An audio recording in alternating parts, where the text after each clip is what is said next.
Baik, selamat siang para penggiat literasi. Bagaimana nih kabarnya teman-teman? Nah, mungkin bisa nih ketikan kabarnya teman-teman di kolom chat nih. Gimana nih kabarnya teman-teman? Wah, sepertinya di weekend ini teman-teman tentu semangat ya mengikuti rangkaian kami. Nah, mungkin bagi teman-teman yang baru bergabung di acara brainstorming, mungkin masih bingung nih, kira-kira brainstorming itu ngapain sih? Nah, eh, saya akan menjelaskan brainstorming itu apa, tetapi izinkan saya untuk memperkenalkan diri terlebih dahulu. Perkenalkan, nama saya Sultan Maesa dari Akuntansi 2020 yang akan memandu acara selama 1,5 jam ke depan. Nah, agar acara kita diperlancar oleh Tuhan Yang Maha Esa, kita mulai berdoa dengan menurut agama dan kepercayaan masing-masing. Berdoa mulai.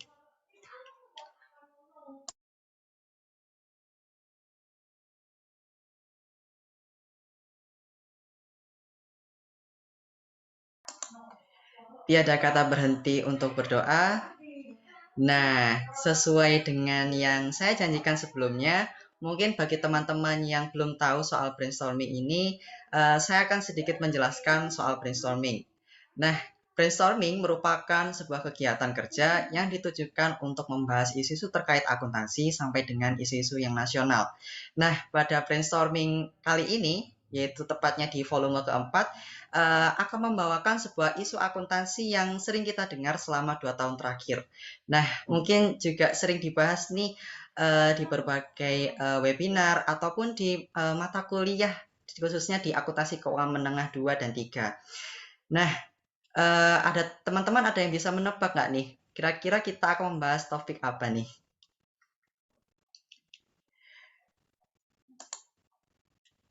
Mungkin untuk mempersingkat waktu sesuai dengan yang ada di poster dan juga di virtual background teman-teman, bahwa di pertemuan ini kita akan membahas mengenai implementasi PSAK 71, 72, dan 73 terhadap dunia bisnis. Tetapi sebelum itu, terdapat SOP yang harus dipatuhi oleh teman-teman peserta brainstorming pada volume 4. Mungkin operator bisa dibantu untuk menampilkan layarnya.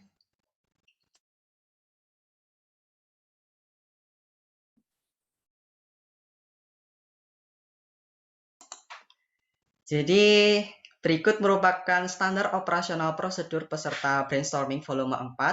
Yang pertama, brainstorming volume 4 dilaksanakan menggunakan aplikasi Zoom Meeting.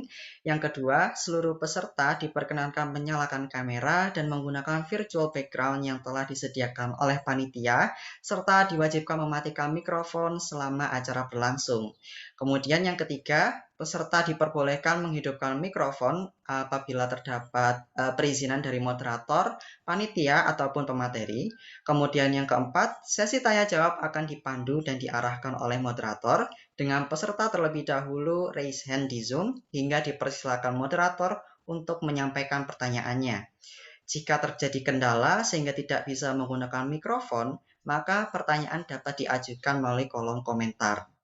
Kemudian, peserta dilarang membagikan link Zoom dan absensi kepada orang lain yang bukan bagian dari peserta brainstorming volume 4. Mungkin bisa dilanjut, Kak.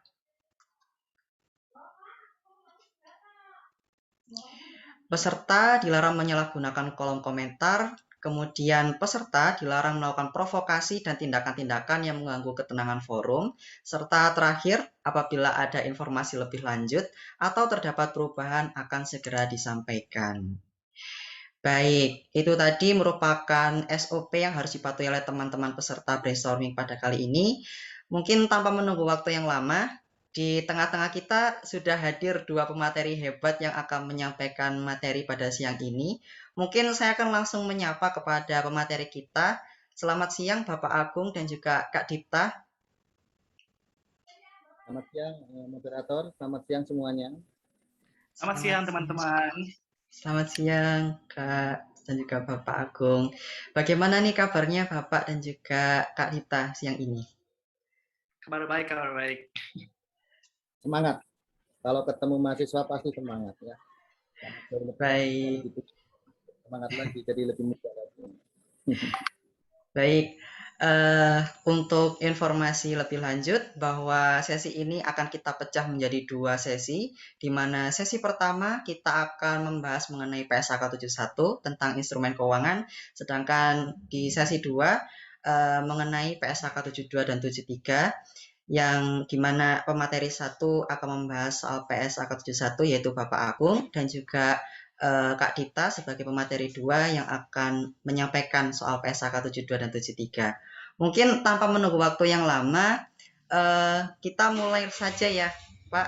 Nah, di sesi kedua ini kita akan memasuki ke PSAK 72 dan 73, di mana pembahasan ini akan dibawakan oleh Kak Pradipta. Mungkin dari Kak Pradipta, waktu dan tempat kami haturkan.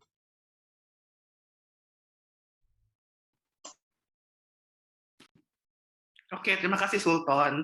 Selamat siang teman-teman semua. Semoga semua dalam keadaan sehat dan baik-baik aja ya. Di weekend ini, teman-teman terima kasih banyak sudah datang dan mau belajar bareng nih dengan HMJUB dan juga Akuntan Geek. Tadi juga teman-teman pasti sudah belajar juga PSAK 71 dengan Pak Agung, sangat inspiratif dan sangat menarik juga bahasannya. Bahasanya memang 71 itu sangat sulit saya akuin, jadi tadi Pak Agung sudah membawakan dengan sangat baik. Semoga saya pun bisa meneruskan juga dengan baik nih untuk PSAK 72 dan 73. Teman-teman bisa lihat screen saya ya dengan baik, sudah? Sudah, Sudah ya? Kak. Oke, siap. Ini PSAK-nya saya bahas 72 dan 73. Waktunya nggak gitu banyak, jadi mungkin akan agak cepat aja. Nah, mungkin sebelum kenalan dulu teman-teman, perkenalkan saya Pradipta Faikal Hakim. Saya bukan founder dari Akuntan Geek. Jadi kesempatan kali ini saya akan membahas PSAK yang baru 70 dan 73. Gitu. Nah, oke. Mungkin slide saya nggak akan begitu indah. Slide saya mungkin akan kayak poin-poin biasa aja. Semoga teman-teman nikmat juga untuk yang kedua adalah kontrak dengan pelanggan sebenarnya. Jadi kontrak itu adalah kontrak untuk menyediakan barang atau jasa kepada pelanggan. Pelanggan adalah pihak yang berkontrak dengan entitas untuk memperoleh barang atau jasa yang merupakan output dari aktivitas normal dalam pertukaran dengan imbalan. Jadi sebenarnya basically pasal 72 itu digunakan oleh hampir seluruh dari bisnis yang ada gitu. Karena basically memang ketika perusahaan itu melakukan penjualan itu namanya kontrak dengan pelanggan. Gitu. Pelanggan itu nggak hanya misalnya orang perorangan, tapi bisa juga pada badan, kepada pemerintah, kepada yayasan, itu semua adalah pelanggan. Gitu. Selama memang apa yang dijual itu adalah sesuai dengan apa yang menjadi core dari suatu hal tersebut. 72 tuh mengatur mengatur seluruh kontrak dengan pelanggan kecuali beberapa hal ini, kontrak sewa 73, kontrak asuransi bisa 62, instrumen keuangan tadi yang dibahas oleh Pak Agung dan juga pertukaran non moneter. Contohnya adalah dalam hal KSO. Nah, kenapa sih sebenarnya PSAK 72 itu, ini kenapa nge-lag ya? Oke. Kenapa sih pasal 72 itu menjadi sesuatu yang ada sekarang nih gitu. Actually ini sebenarnya sesuatu yang sesimpel bahwa kita hanya ikutin aja FRS punya gitu. Jadi kan memang PSAK kita tuh sebenarnya mengikuti FRS sudah ada kita sih PSAK 15, maka kita ikut aja sebenarnya ikutin sesuai dengan FRS 15 gitu. Jadi sebelumnya dulu kita udah punya PSAK 23 pendapatan, 34 kontrak konstruksi segala macam. Nah, itu kita sapu jagat nih, semua diganti menjadi PSAK 73 ini. PSAK 72, sorry. Kontrak dengan pelanggan. Implikasinya apa? Sebenarnya emang nggak gitu banyak berubah PSAK 72 dan PSAK pendapatan yang sebelumnya gitu. Karena sebenarnya bisa dibilang PSAK yang sebelumnya itu kita gabung aja satu aja nih ke satu PSAK ini gitu. Jadi bedanya adalah kalau misalnya sekarang pindah dari rule base, itu adalah salah satu kemarin kan kayak ada kontrak dengan konstruksi itu ada satu sendiri nih PSAK-nya. Kalau itu semua dipindahin ke satu prinsip yang sama, atau PSAK 72 gitu. FLS punya kan juga sebenarnya memang lebih pada principle base. Jadi ya rule base pindah ke principle base.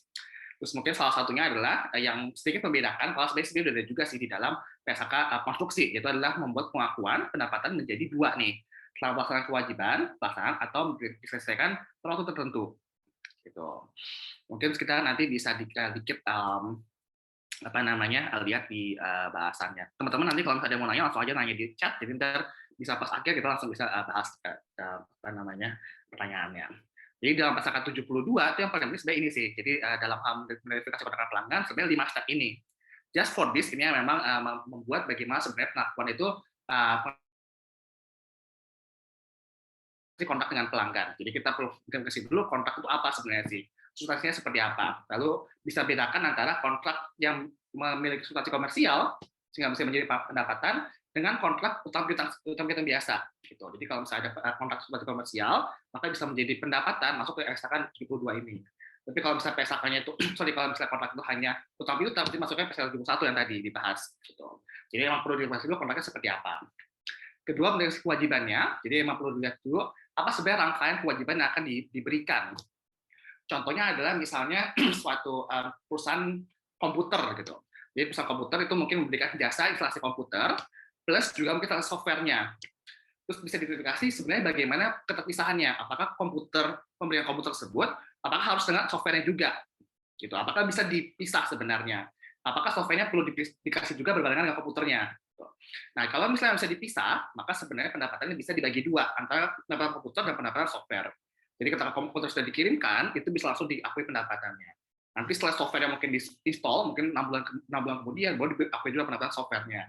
Jadi nggak perlu harus nunggu dulu software selesai, baru diakui pendapatan kedua-duanya. Nah, itu memang dalam hal ini, verifikasi mana kontrak kewajiban pelaksanaannya. Dia menentukan harga transaksinya, bisa tahu berapa harga sebenarnya. Lalu 4 adalah mengalokasikan, pasti teman-teman juga udah tahu, misalnya kayak bundling, itu nanti alokasiin berapa nilainya, itu bisa kita acukan dengan harga jual, ataupun harga produksi, segala macam, kayak gitu. Terakhir, mengakui pendapatan ketika atau selama lintas memenuhi kewajibannya, memang yang menjadi titik perhatian di sini sebenarnya sih, gitu. Dalam 122 ini. Jadi perubahan mengakui pendapatan secara perbedaan as a whole, di dalam 172 itu misalnya pendapatan agen. Agen saatnya memang diakui sebagai fee-nya saja, bukan pendapatan nilai gross-nya, nilai penjualannya. Gitu. Lalu pendapatan dalam satu faktor, namun kewajiban pelaksanaannya lebih dari satu penjualan barang yang pemeliharaan, itu bisa diakui sebagai tidak sama dengan mengakui penyelesaian kewajiban pelaksanaan.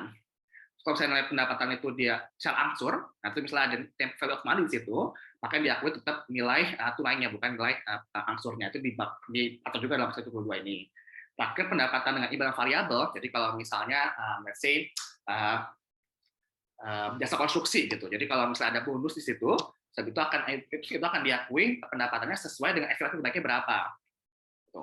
Jadi misalnya likelihood-nya kita akan selesai misalnya kalau cepat dikasih bonus 100 miliar gitu. Kalau misalnya lambat mungkin kasih bonus 50 miliar. Jadi lebih kecil. Nah, kita assess berapa likelihood-nya dapat yang cepat dan berapa likelihood-nya yang lambat. Jadi kita proporsikan dapat nanti nilai pengakuan sesuai estimasi tersebut yang terbaiknya. Itu sebenarnya. Nah, jadi ada dua tadi kan saya bilang sebagai di step kelima itu sebenarnya memang jadi pembedanya adalah kapan kita mengakui pendapatan tersebut. Apakah sepanjang waktu ataukah at one point of time. Gitu. Sepanjang waktu sebenarnya itu lebih cepat kalau misalnya pada perusahaan konstruksi. Gitu. Perusahaan konstruksi misalnya, let's say adikarya gitu. Mungkin disuruh, mungkin diminta untuk membangun sebuah mall. Bangun sebuah mall kan misalnya mungkin let's say nggak jadi langsung nggak jauh setahun, tapi jadi 3 tahun gitu. Nah, dia bisa mengambil pendapatan itu nggak tahun ketiga, nggak pas akhir baru udah jadi baru diambil pendapatannya, tapi dia boleh mengambil pendapatannya sepanjang waktu itu. Jadi dalam tahun pertama udah misalnya 30%, bisa akui pendapatan 30%. Kalau tahun kedua mungkin selesai 80%, bisa akui 50% setelahnya. Lalu di tahun ketiga bisa akui 20% setelahnya. Nah, itu bisa membantu juga perusahaan supaya dia bisa reflect nih sebenarnya berapa sebenarnya pendapatan yang memang reflect dalam setahun itu. Jadi emang nggak nunggu sampai di akhir, jadi kesannya dia pendapatannya kecil, tapi saya bisa diakui sepanjang tahun sesuai dengan berapa penyelesaiannya. Jadi kriterianya seperti ini, mungkin teman-teman boleh baca sendiri, nanti saya akan share juga. Tapi intinya seperti itu sih. Jadi ada kriteria tertentu yang bisa membedakan mana sebenarnya yang memang bisa dilakukan sepanjang waktu dan mana yang hanya one point of time. Jadi kalau one point of time di satu waktu tertentu, itu sebenarnya memang mungkin biasa kalau misalnya penjualan biasa, penjualan misalnya barang, penjualan apa ya, pokoknya penjualan barang jadi gitu ya, memang nggak perlu pembuatan gitu. Jadi kayak dikasih, udah habis itu dijadikan barangnya bisa langsung dibayar. Itu sebenarnya yang umum seperti itu. Gitu. Nah, intinya adalah akan diakui pendapatannya ketika memang hak pengendalian sudah dipindahkan dari pembeli kepada penjual. gitu. Nah, ini juga salah satunya yang dibahas adalah misalnya kalau misalnya barangnya itu punya hak pengembalian. Jadi misalnya kita kirim barangnya, lalu dia boleh kembaliin 30 hari kalau misalnya dia nggak cocok gitu. Nah, selama 30 hari itu perusahaan tuh nggak boleh mengakui pendapatannya. Jadi ketika selama 30 hari dia nggak dikembaliin, baru kita bisa akui pendapatannya. Tuh. Selama 30 hari tersebut kita akui cash terima sebagai sebuah hutang gitu. Nanti ketika memang sudah 30 hari dia pakai nggak dibalikin, untung buat kita, berarti memang kita bisa mengakui pendapatannya. Itu sebenarnya seperti itu sebenarnya untuk one point at a point in time sebenarnya sih intinya. Nah, tadi kan kalau misalnya metode sepanjang waktu itu ada dua juga metodenya. Metodenya juga sebenarnya sama nih, metode dalam peta konstruksi yang sudah ada itu juga sebenarnya kita pakai lagi sebenarnya di sini. Gitu. Metode output dan metode input. Kalau metode output itu adalah sesuai dengan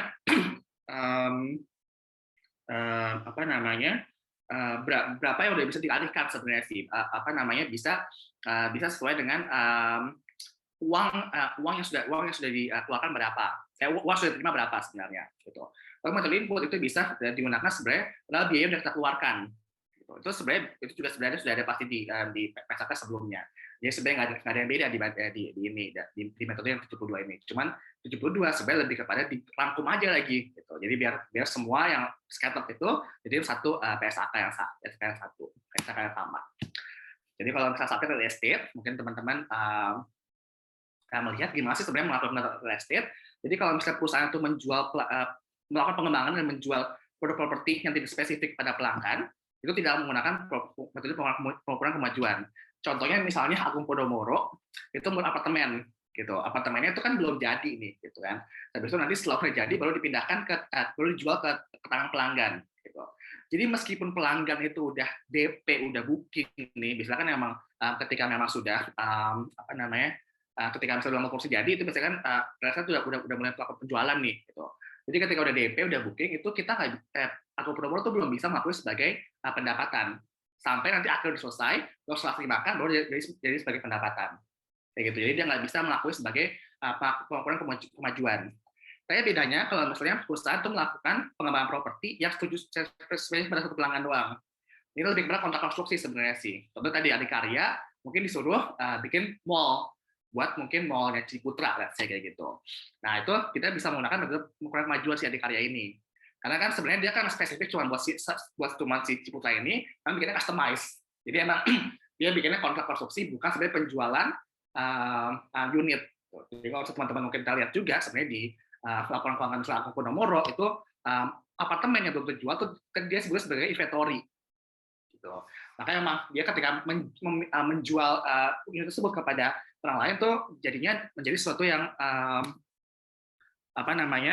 menjadi sesuatu yang dipindah-tangankan dan langsung one point of time sebagai pengakuannya, bukan diakui sepanjang dia misalnya bikin 2 tahun, 3 tahun itu bisa diakui sebagai pendapatan tuh belum seperti itu. Beda dengan kalau misalnya di kontrak konstruksi Adikarya bikin mall itu baru bisa diakui sebagai sepanjang waktu.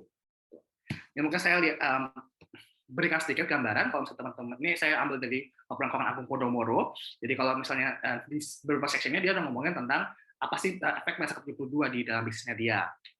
Jadi dia sebutkan bahwa grup mengakui pendapatan dari penjualan apartemen, perkantoran dan bisnisnya yang pembangunan diselesaikan lebih 1 tahun diakui dengan metode persentase penyelesaian. Gitu. Apabila hal seperti ini. Jadi memang dia sudah ada kriteria sendiri nih. Kalau misalnya yang seperti apa yang bisa diakui sebagai persentase penyelesaian, yang mana yang sebenarnya diakui sebagai one point of time.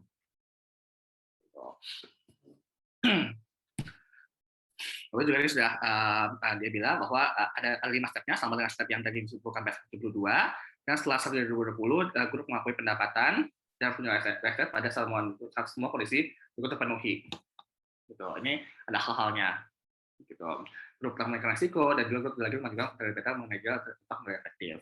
Atau jumlah pendapatan dapat diukur dengan andal, kemampuan besar masalah ekonomi terkait, dan biaya terjadi atau jadi hubungan dengan transaksi penjualan dapat diukur dengan andal. Jadi ini dia sudah sebutkan apa kriteria untuk bisa mengakui pendapatannya. Itu di 72. Lalu juga di sini sudah disebutkan juga penjualan biasanya diakui pada surat terima aset yang dibuktikan dari surat terima. Ini dia sudah sebutkan juga bagaimana nih sebenarnya dia bisa mengakui penjualannya. Dalam surat tersebut di atas tidak dapat dipenuhi, maka transaksi digunakan menggunakan metode deposit dan semua pembayaran yang diterima dari pelanggan yang sebagai mayoritas uang bukan dari pelanggan. Jadi memang basically sebenarnya memang nggak banyak berubah sebenarnya. Gitu. Makanya memang saya bilang PSK 72 itu nggak berubah banyak dengan PSK 23 atau 34 yang dipakai sampai dari para pelanggan, daripada perusahaan. Berdasarkan PSK 72, tapi juga ada perubahannya. Karena tadi kan dia jadinya ada yang di metode penyelesaian, tapi ada juga metode one point of time jadinya. Jadi bisa lebih mengelompokkan mana produk-produk pelanggan yang bisa diklasifikasikan. Jadi intinya adalah kalau misalnya 72, reason-nya kenapa dipakai simple as karena kita perlu ikutin versi 15 gitu. Bedanya apa? Bedanya sebenarnya nggak gitu banyak. Tapi kalau misalnya PSK 72, jadi lebih ada guidance-nya. Maksudnya guidance-nya itu as in principle base. Jadi situ nanti perusahaan bisa langsung interpretasi sendiri aja. Kira-kira ini kontraknya seperti apa ya? Kontraknya perlu diakui kapan ya? Pendapatannya kita akui kapan ya? Itu sebenarnya prinsip yang memang sudah ada gitu. Menggantikan rule base yang sudah ada di dalam PSK sebelumnya. Itu sih sebenarnya. Nah, mungkin saya lanjut ke PSK 73. Ini saya agak cepat karena kayaknya selesai jam 3 bener ya, gitu ya, harusnya. Kebetulan ada 2 PSK yang dibahas. Nah, PSK 73 itu adalah tentang sewa. PSK 73 terapkan untuk seluruh sewa, termasuk sewa tata guna dan dalam subsewa kecuali untuk dari beberapa sewa-sewa yang dikecualikan dalam transaksi PSK 73. Gitu. Sewa eksplorasi, sewa biologis, konstruksi jasa, investasi intelektual, dan juga hak penyewa dan penyelesaian PSK 19. Gitu. Nah, ini jadi PSK 73 sudah menggantikan beberapa transaksi PSK 30 yang mainnya dan juga isak di bawahnya, isak 8, 23, 24, dan 25. Gitu. Jadi misalnya perjanjian, apakah suatu perjanjian mengandung suatu sewa atau enggak, itu saat ini sudah masuk ke dalam PSK 73. Jadi sudah masuk ke dalam PSK mainnya. Jadi nggak ada isaknya lagi. Gitu. Semua ini akhirnya menjadi masuk ke dalam PSK 30. Nah, kalau misalnya PSK 70 sebenarnya implikasinya ini. Muncullah tata guna dari beberapa sewa, terus hampir seluruh sewa diklasifikasikan sebagai sewa pembiayaan. Nah, saya nggak tahu teman-teman pernah belajar atau enggak, tapi kan teman-teman kayaknya sekarang angkatan 2020-2021, jadi mungkin langsung belajarnya PSK 23 nih. Gitu. Tapi kalau PSK 30 itu ada pembagiannya sebenarnya. Kalau misalnya ada sewa operasi sama sewa pembiayaan, sebenarnya saat ini juga sama, tetap ada sewa operasi sama sewa pembiayaan. Cuman kalau misalnya dulu cenderungnya perusahaan-perusahaan itu akan menggunakan sewa operasi dalam laporan keuangannya. Reason-nya kenapa? Kalau misalnya dalam sewa operasi, misal ini paling gampang misalnya Garuda Indonesia, gitu, perusahaan pesawat, yaitu akan mengakui nyewa pesawatnya itu dalam sewa operasi. Jadi dia tuh nggak mengakui adanya aset dan liabilitas di laporan keuangan dia. Gitu. Padahal sebenarnya dia tuh tiap tahun bakal nyewa terus nih pesawat itu, mungkin sampai 10 tahun, 20 tahun gitu. Karena biasanya pesawat itu emang nggak dimiliki sama perusahaan, tapi dia bisa nyewa. Gitu. By substantial sebenarnya pesawat itu dimiliki oleh Garuda Indonesia sebenarnya. Gitu. Tapi karena dia bilangnya sewa operasi, maka dia nggak mengakui asetnya itu dalam bukunya. Implikasinya apa? Implikasinya yang ketiga itu membuat tidak ada lagi off balance sheet financing. Gitu. Karena tadi ketika memang perusahaan itu nyewa, dan dipakai nyewa,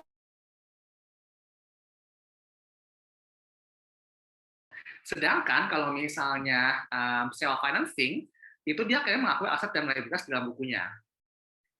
Implikasinya dengan sewa 73 itu membuat hampir semua sewa itu akan semua dipindah menjadi sewa pembiayaan. Gitu. Jadi semua akan terrefleks sebenarnya di laporan keuangan perusahaan. Gitu. Sebenarnya dari sisi investor tuh jadi bagus karena jadi refleks gitu. Cuma kalau dari sisinya si perusahaan jadi kelihatan dia punya utang gede banget jadinya gitu. Nah, itu sebenarnya memang jadinya tidak menguntungkan. Makanya memang di Indonesia itu kemarin jadinya rasionya tuh menjadi sangat gede banget nih utangnya, tiba-tiba naik di 2020 kemarin gitu. Jadi pelaporan sewa pada awal sewa, penyewa atau lesi dalam sewa level harus menentukan terlebih dahulu klasifikasi sewanya. Untuk penyewa, semua itu akan diklasifikasikan secara pembiayaan, hampir semuanya, kecuali untuk beberapa ini. Sewa jangka pendek, jadi sewa-sewa yang jangkanya itu di bawah 12 bulan, ataupun sewa yang nilai rendah, misalnya sewa laptop, sewa handphone, gitu. Itu bisa masih bisa sewa operasi, jadi nggak perlu masuk ke dalam nilai buku aset si perusahaan. Gitu. Cuman tadi basically semua sewa akan menjadi sewa pembiayaan. Makanya misalnya perusahaan airlines, bukan perusahaan konstruksi yang mungkin dia nyewa-nyewa alat berat, itu jadi kelihatan jadinya semuanya nih di dalam bukunya perusahaan. Gitu. Untuk pesewa itu tetap boleh dia tetap menentukan sewa operasi ataupun sewa pembiayaan. Gitu. Cuman karena si penyewa itu sewa pembiayaan, on the other hand sebenarnya di sisi pesewa pun juga menjadi sewa pembiayaan. Gitu. Nah, implikasinya apa kalau misalnya sewa pembiayaan dari sisi pesewa? Ketika itu sewa dan pembiayaan, maka si pesewa yang nyewain itu, yang punya asetnya, itu dia apa namanya, ngilangin asetnya di dalam bukunya dia, gitu. Jadi transferkan kepada yang nyewa. Gitu. Di sisi yang nyewa yang terjadi yang nggak punya aset, di sisi yang nyewa jadi punya aset, kayak gitu. Terus di sisi pesewanya dia jadi punya piutang, habis itu di sisi penyewanya dia jadinya punya hutang, kayak gitu sebenarnya. Jadi pada saat dimulai di sisi sewa, di sisi penyewa itu akan mengakui hak aset guna, risk aset dan juga risk liabilities. Gitu. Nah, sedangkan di sisi lessor itu mengklasifikasikan setiap sewanya operasi ataupun sewa pembiayaan.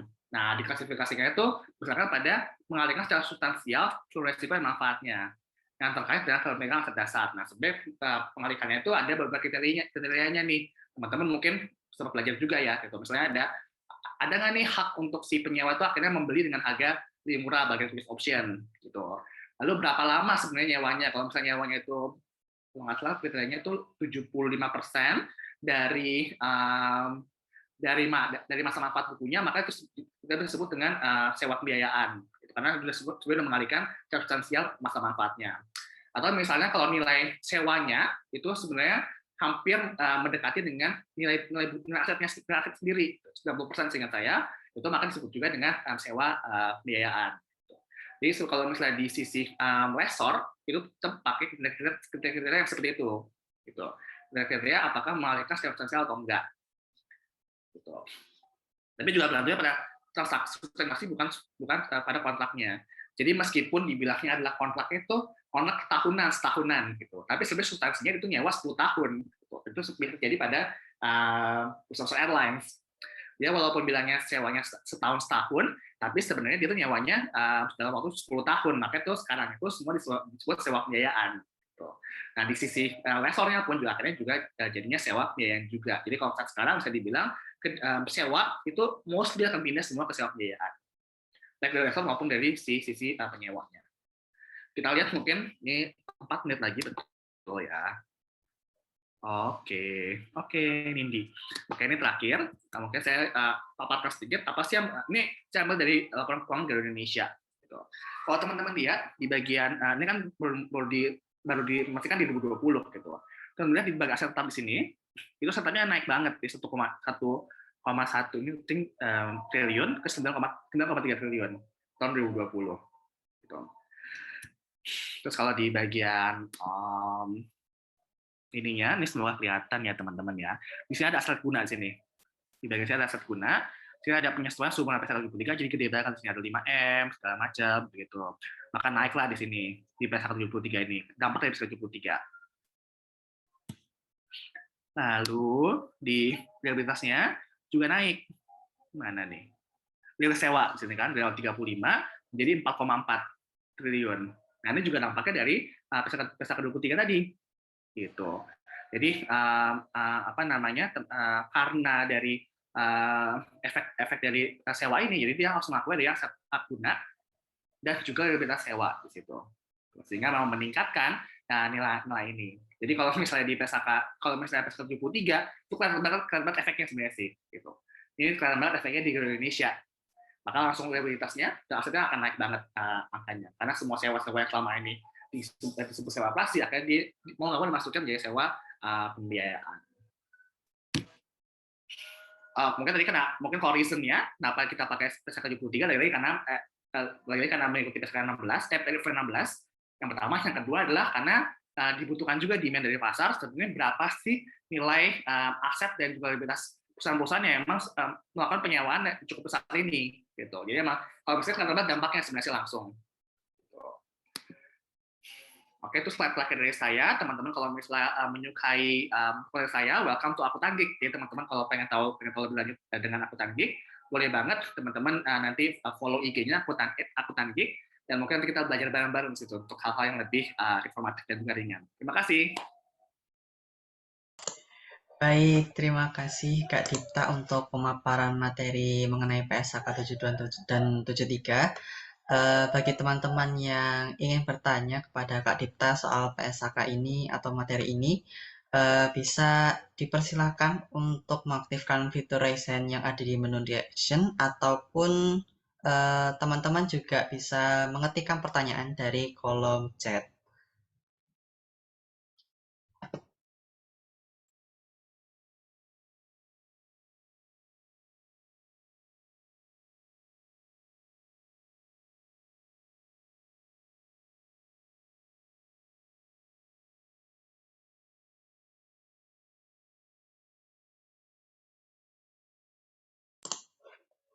Baik, sambil menunggu, mungkin untuk pertanyaan dari saya mungkin ya, Kak, ini kan PSAK 72 dan 73 ini kan pakai principle base gitu kan, Kak. Nah, sebetulnya kalau judgement-nya di PSAK terbaru ini kan, kalau seumpama apa ya, pasti kan beda-beda judgement dari tiap orang. Nah, itu menghadapi seperti itu, apakah kita refer lagi ke PSAK yang lama atau bagaimana, Kak? Oke, jawabannya ini sebenarnya memang tantangan dari FRS sebenarnya sih, gitu. FRS memang tantangannya adalah karena dia principle based, jadi banyak judgement dari sisi manajemen gitu, sisi manajemen dan juga sisi auditor gitu. Dan itu memang jadinya ruang juga sebenarnya ruang untuk mungkin manajemen untuk melakukan kecurangan, ruang juga mungkin jadi perdebatan dengan auditor gitu. Nah, biasanya memang akan melihat praktik terbaiknya. Jadi terbaik adalah misalnya penerapan di negara asal gitu kan. Jadi misalnya memang dibuat EFS itu misalnya dari Inggris, jadi bisa dilihat juga pengacuannya gimana sih penerapannya kalau misalnya di negara-negara lain gitu. Itu yang pertama. Tapi yang kedua sebenarnya memang kita nggak akan melihat yang lalu, karena emang prinsipnya adalah ketika PSAK itu sudah berubah dan memang PSAK itu memang tujuan PSAK yang baru itu memang tujuan untuk merevisi PSAK yang lama, maka kita nggak akan lagi melihat PSAK yang lama. Gitu. Jadi tantangannya adalah apalagi di awal-awal implementasi, maka memang judgment management itu memang menjadi sesuatu yang jadi krusial di situ sih, gitu. Dan mungkin kalau misalnya bagaimana kalau misalnya mengatasi konfliknya itu, ya mungkin melihat praktik terbaik sih, praktik terbaik, mungkin juga menanyakan kepada salah sektor sebenarnya bagaimana sih apa namanya interpretasi dari aturan-aturan ini. Jadi ya menurut saya sih memang ini lebih kepada ya lihat lagi nanti kedepannya gimana gitu, karena kedepannya pasti akan banyak juga perdebatan, dan selama memang perdebatan itu nggak melenceng daripada si substansi dari si aturan tersebut, mungkin masih bisa dipakai-pakai aja gitu. Baik, terima kasih Kak untuk jawabannya. Jadi di kolom chat sudah ada pertanyaan dari atas nama Firamasita. Untuk pertanyaannya, apakah sewa guna usaha ini ya itu termasuk juga untuk sewa atas bangunan itu. Nah, kira-kira apakah ngaruh juga ke properti investasi atau sebetulnya beda dari yang dibahas ini, Kak? Oh, oke. Jawabannya iya gitu kan. Jadi kalau misalnya properti investasi kan sebenarnya sesuatu yang diakui dari sisinya si yang punya gitu kan. Jadi kalau misalnya tadi kan perusahaan itu mungkin punya tanah dan juga bangunan gitu. Dia nyewain, maka kita pakainya PSAK properti investasi gitu. Di sisi yang lain, di sisi yang nyewa itu kita tetap pakai sewa PSAK 73 ini gitu. PSAK 73 memang tadi bisa dipakai untuk sewa tanah, sewa bangunan, sewa mesin gitu. Jadi tadi sebenarnya memang lebih kepada tektokannya di dua pihak itu. Jadi kalau misalnya di sisi apa namanya di sisinya si yang nyewain itu sebenarnya itu adalah properti investasi ininya as pengelompokan kelompok asetnya. Tapi kalau misalnya di sisi yang nyewa itu sebutnya pakai PSAK sewa ini. Baik, jadi yang saya tangkap di sini memang saling berhubungan untuk PSAK-nya bagi sisi pesewa maupun penyewanya. Mungkin dari teman-teman yang lain, apakah ada pertanyaan lain? Baik, dijawab dari Viramasita sudah cukup jelas untuk jawabannya, Kak. Mungkin karena tidak ada yang bertanya lagi, mungkin kita langsung lanjut gitu untuk sesi dokumentasi terkait simbolik, penyerahan simbolik seperti itu. Mungkin dari teman-teman operator bisa dibantu untuk menampilkan layar.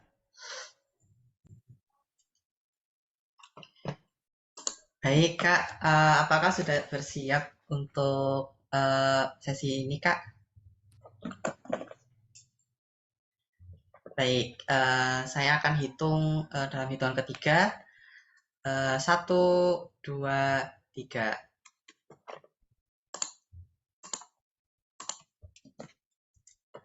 Mungkin sekali lagi. 1, 2, 3. Baik, terima kasih untuk kesempatan Kak Dipta untuk menghadiri pada siang sampai sore saat ini. Kami berharap ilmu dari kakak bisa bermanfaat bagi semuanya. Mungkin apabila dari Kak Pradipta, apakah punya closing statement untuk menutupnya, Kak? Kalau dari saya sebenarnya terima kasih banyak teman-teman dari UB dan juga teman-teman peserta utamanya yang sudah datang dan mau belajar hari ini bareng-bareng. Mungkin tadi kalau misalnya pemaparan saya mungkin cukup singkat, saya juga tahu. Kalau misalnya teman-teman nanti mau tanya lebih lanjut, nggak ada masalah, boleh nanti mention saya, chat saya mungkin di @akutandik dan juga @pradiptadito. Nanti kita belajar lagi bareng-bareng di situ.